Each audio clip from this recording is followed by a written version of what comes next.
வணக்கம். Welcome to speedy make பண்ணி Tamil channel. நம்ம சேனலை புதுசாக பார்க்குறவங்க சப்ஸ்கிரைப் பண்ணலாம், சப்ஸ்கிரைப் பண்ணிக்கோங்க.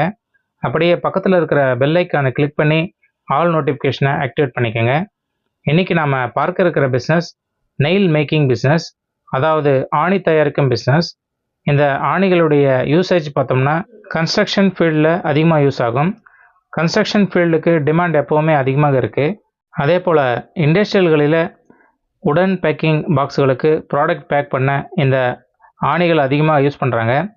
அதே போல் ஃபர்னிச்சர் ஒர்க் பண்ணுற கார்பெண்டர்களுக்கு அதிகமாக தேவைப்படும். ஸோ இந்த பிஸ்னஸுக்கு வருடம் முழுவதும் 365 நாட்களுக்கும் நல்ல டிமாண்ட் இருக்குது. இந்த பிஸ்னஸுக்கு இன்வெஸ்ட்மெண்ட் எவ்வளவு தேவைப்படும்னு பார்த்தோம்னா ஒரு 3 to 4 லட்சம் ரூபாய் வரை இன்வெஸ்ட்மெண்ட் பண்ண வேண்டியிருக்கும். ஒரு 800 ஸ்கொயர் ஃபீட்லேருந்து 1000 ஸ்கொயர் ஃபீட்டில் ஒரு இடம் இருந்தால் போதும், இந்த பிஸ்னஸை ஈஸியாக ஸ்டார்ட் பண்ணிக்கலாம். நெக்ஸ்ட்டு லேபர்ஸ் பார்த்தோம்னா 1 அல்லது 2 வேலையாட்கள் இருந்தால் போதுமானது. நெக்ஸ்ட்டு இந்த பிஸ்னஸுக்கு ரா மெட்டீரியல் பார்த்தோம்னா டிஃப்ரெண்ட் மெட்டீரியல்ஸ்களில் இந்த ஒயர் நெயில்ஸ் தயார் பண்ணுறாங்க.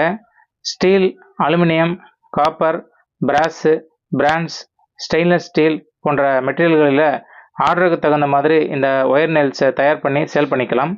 பொதுவாக கேல்வனைஸ்டு ஒயர்ஸில் தயார் பண்ணுற ஆணிகளுக்கு அதிகமான தேவை இருக்குது. நெக்ஸ்ட்டு இந்த பிஸ்னஸுக்கு மிஷினரி பற்றி பார்த்தோம்னா ஒயர் நெயில் மேக்கிங் மிஷின் தேவைப்படும். Pay off and take up stand machine தேவைப்படும். இந்த ஒயர் நெயில்ஸ் மேக்கிங் மிஷினில் ஒயர் நெயில்ஸு டிஃப்ரெண்ட்ஸ் சைஸ்களில் தயார் பண்ணிக்கலாம். நெக்ஸ்ட்டு ஒரு கிரைண்டிங் மிஷின் தேவைப்படும். இந்த மிஷின்ஸ் எல்லாமே உங்களுக்கு இந்தியா மார்ட் வெப்சைட்டில் அவைலபிளாக இருக்குது. ஒரு தடவை மிஷின் சப்ளையரை டைரெக்டாக விசிட் பண்ணி மிஷினை டைரெக்டாக பார்த்து பர்ச்சேஸ் பண்ணிக்கிறது நல்லது.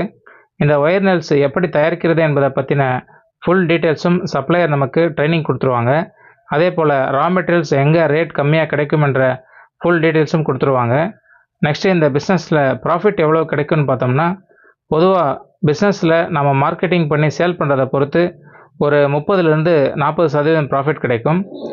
ஒயர் நெயில்ஸு மொத்தமாக ஹோல்சேல் ப்ரைஸுக்கு சேல் பண்ணோம்னா ஒரு பாக்ஸுக்கு 100 ஆணிகள் இருக்கும். ஒரு பாக்ஸ் ப்ரைஸ் பார்த்தோம்னா 80 ரூபாய்க்கு சேல் பண்ணலாம். ஒரு நாளைக்கு ஒரு 100 பாக்ஸ் சேல் பண்ணோம்னா கூட 8000 ரூபாய் சேல்ஸ் ஆகும். அதே மாதத்திற்கு 2,40,000 ரூபாய்க்கு சேல்ஸ் பண்ணிக்கலாம். Labours, processing cost, current bill எல்லாம் சேர்த்து ஒரு 1 லட்சம் ரூபாய் மைனஸ் பண்ணோம்னா கூட 1,40,000 ரூபாய் ப்ராஃபிட் பார்க்கலாம். நெக்ஸ்ட்டு இந்த பிஸ்னஸில் மார்க்கெட்டிங் எப்படி பண்ணுறதுன்னு பார்த்தோம்னா நம்ம ஏரியாவில் இருக்கிற ஹார்ட்வேர் ஷாப்ஸு, ஃபர்னிச்சர் ஒர்க் பண்ணுறவங்க கிட்ட ஆர்டர் எடுத்து சேல் பண்ணிக்கலாம். அதே போல் இந்த கன்ஸ்ட்ரக்ஷன் ஏஜென்சிஸு, கொரியர் ஏஜென்ட்டுகளில் பேசி வச்சுக்கிட்டு சப்ளை கொடுக்கலாம். இந்த வீடியோ உங்களுக்கு பிடிச்சிருந்தால் லைக் பண்ணுங்கள், உங்கள் ஃப்ரெண்ட்ஸுகளுக்கு ஷேர் பண்ணுங்கள், உங்கள் கமெண்ட்டுகளை கமெண்ட் பாக்ஸில் தெரியப்படுத்துங்க. தேங்க்யூ.